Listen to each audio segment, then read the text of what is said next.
Futures and options on futures trading involve substantial risk and is not a suitable investment for all types of investors. Past results are not necessarily indicative of future results. When I use the word I in this video, it refers to what I teach in my charting course or what I offer in my twice daily oral and written updates. Prices shown on charts and quote boards are in real time and take into account all known activity up to this point in time. And if you'd like to read more of this disclaimer, simply hit the pause key on your video player. Good weekend. Ira Epstein of Linn & Associates with your metals market update for this Friday, the 7th of July, 2017. I'm back from fishing. I caught the big fish, as you can imagine. They were good size in reality.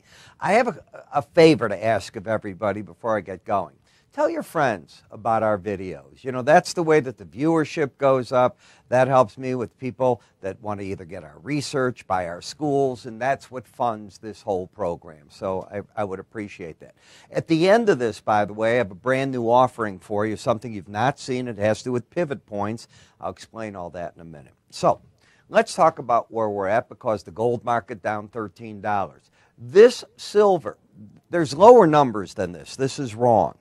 You had a flash crash last night in the market, which from these numbers are down about another $1 an ounce. And they came back up as fast as they went down. Why these things are allowed to happen, why they're not prevented, I don't run the exchanges. I'm not the government. I can just tell you it happened again. We talked about it recently, a different fat finger one. Here it is in the silver. And as I said, I know these quotes right here are not right, but they are right on the chart that I'll show you in a moment. I had to manually put it in. So we're down across the board in the metals. The dollar up only minor at this point in time today. We had the employment data, and the big missing factor continues to be wage inflation, which only went up 1.5% for the month of June. It's not up very much for the whole year. It may even sink back towards 2%, which is terrible if the averages stay in anything like this. We saw an ICBM missile fired by North Korea.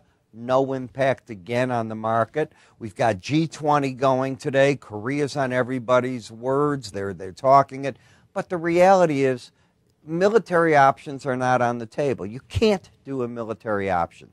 You're talking of putting millions of people in South Korea right in harm's way. I don't see how that gets done unless people sit down and talk.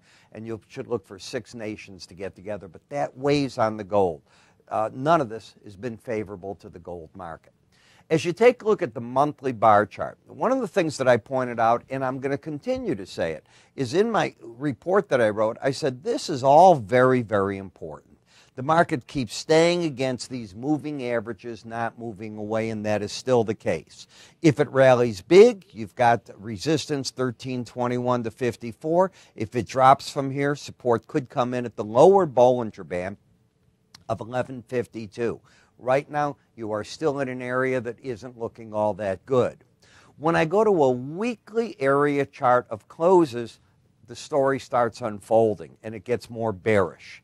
You're going from 1287.5, and now you broke through all of this week, and you're down to the 1210 level. Certainly nothing friendly on that chart. You have a clear pattern. You can see it. Lower highs, lower lows. That low's lower than that one. So just visually, I can see the bear market there.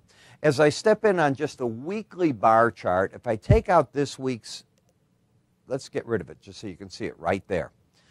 You had a pattern of higher highs. You had the higher lows. The key was to not take this out right here if you're going to keep that number good. You came in, you took that out, you can see it now. So now you end up with a pattern that when we put on the swing line, you have a higher high and a low that takes out a previous low. There is simply nothing there that is friendly. That is not a trend. When I add to, when I add to this the moving averages, the 18-week moving average and the 100-week, you're now under both of them. That has certainly got the market with a bearish bias. Now, often the first challenges of 100-week averages produce resistance or support. Well, you can see they didn't on the resistance, but as the market fell back, it did become a support area. You just went down through it. Maybe you'll get a bounce the way you did here and back here. So we have to see what that 100-week average does to this market. But the market is certainly on the defensive, and the bias is to the downside because you're under the 18-week moving average of closes. Another supporting factor for the gold market is that it's honing in on the lower Bollinger Band. Now, Bollinger Bands, be they from weekly charts, daily charts, they have a tendency to work well with them.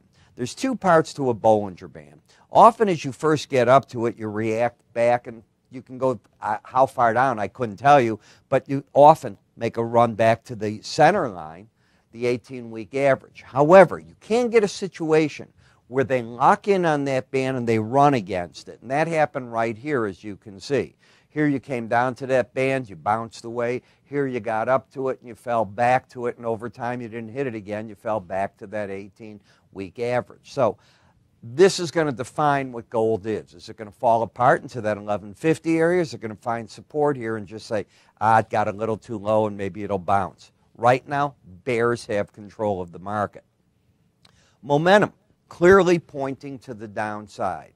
So we've got a couple of things. We don't have the swing line trending, but we certainly are under the 18-week average of closes. That gives it a downside bias.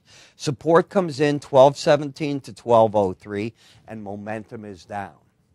The silver market fell apart. It got down here to the 1466 level right now. And you've got a pattern of lower highs, lower lows, got under the Bollinger Band, and is still under it at this point. This was a fat finger trade. Now, a fat finger trade simply means that maybe somebody's computer got stuck, kept throwing in sell orders. Maybe instead of putting in, I'll give you an example, 100, they put in 1,000 lot or a 10,000 lot. I can't begin to tell you because I don't know the information on it. But when a market does that, nothing around it is causing it. The trade calls it a fat finger. It means something went wrong on the trade.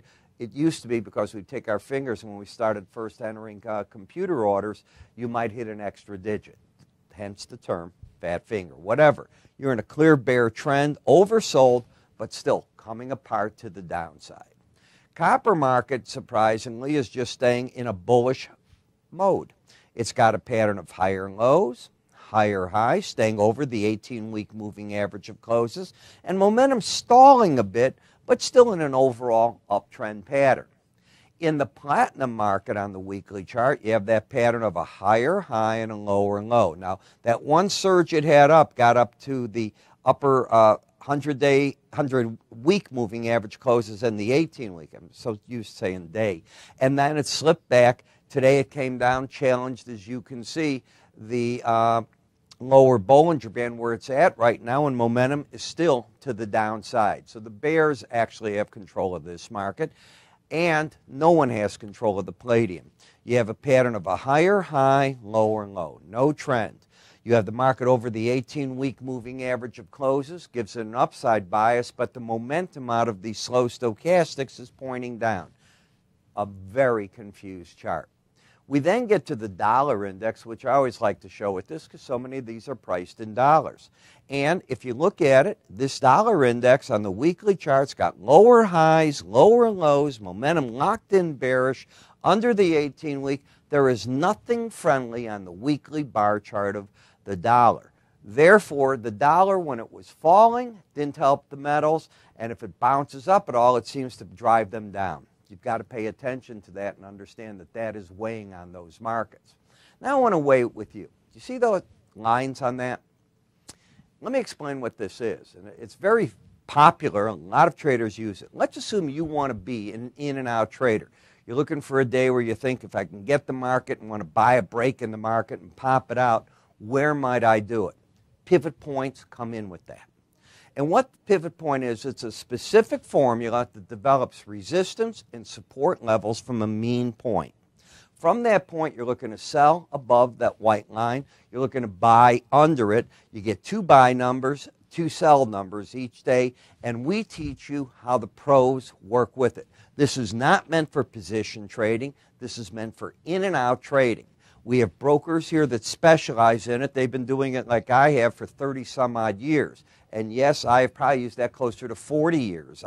There's a name of a person that developed it, as far as I'm concerned, that I'm not going to mention. And he is the one that really made this popular. And through time, it's amazing what and how many traders use it. The results, well, it's like everything else. Nothing works 100% of the time. There's a skill set to it. You have to decide how to use it. Do you add filters like stochastics to it? Many ways to work with it. But why not get the two videos? How I teach it is in one video, I give you the formulas and all, and I walk you through them in a PowerPoint presentation to show you how it works, and I create a PowerPoint of how the charts will look. Then on the other video, and here's our numbers and how you get it, I actually take you to real charts and show you the application of it and how the market would be worked with it. So you get it by calling us at 866-973-2077. You can go to our website, www.iraepstein.com. You'll see a carousel of free offers. You can click up here at any time. If you see an icon, it means you're watching me off a YouTube video, and on that, it'll open up our forum, or underneath us on many websites, it says, click here for Ira's free offers. Do such, and you'll see that it'll say pivot points. You can check out any of the other offerings you want. There's the ways to get it. You have a good weekend. I'll see you all on Monday. Talk more fish, the big ones that I got. Take care.